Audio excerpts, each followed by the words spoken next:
નર્મદા ડેમમાંથી જે રીતે પાણી લગાતાર છોડાઈ રહ્યું છે એના કારણે અગર પરિસ્થિતિની વાત કરીએ તો ભરૂચથી જે મેઇન જે હાઈવે છે એ હાઈવે પર પાણી અત્યારે ભરાઈ ચૂક્યા છે। આજુબાજુના જે વિસ્તારો છે આપ જોઈ શકો છો કે જે ખેતરો છે એ ખેતર પણ પાણીની અંદર ડૂબી ચૂક્યા છે। તો સાથે સાથે જે ઘર છે ઝૂંપડા છે જે નીચાણવાળા વિસ્તારના એ પણ અત્યારે પાણીની અંદર બિલકુલ ડૂબી ચૂક્યા છે।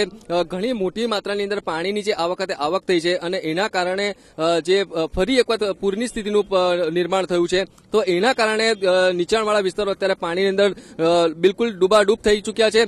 વાત કરીએ તો જે નીચાણવાળા વિસ્તારના લોકો જે અત્યારે શાકભાજી જે છે એ શાકભાજીની પર જીવન નિર્વાહ કરતા હોય છે તો એ પણ અત્યારે જે શાકભાજી છે એ શાકભાજી આપ જોઈ શકો છો કે સ્થળાંતર કરી રહ્યા છે। અત્યારે ઊંચાણવાળા વિસ્તારની અંદર આવી ચૂક્યા છે।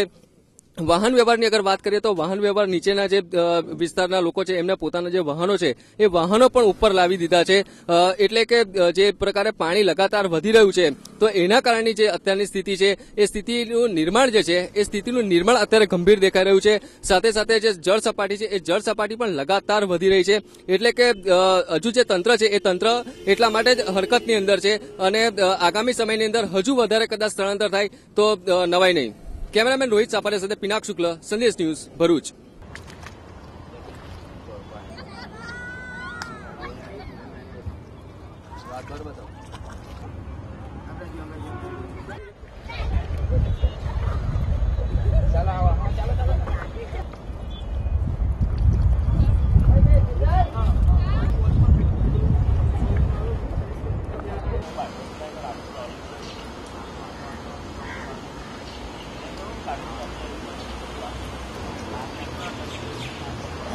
રેલવે બ્રિજની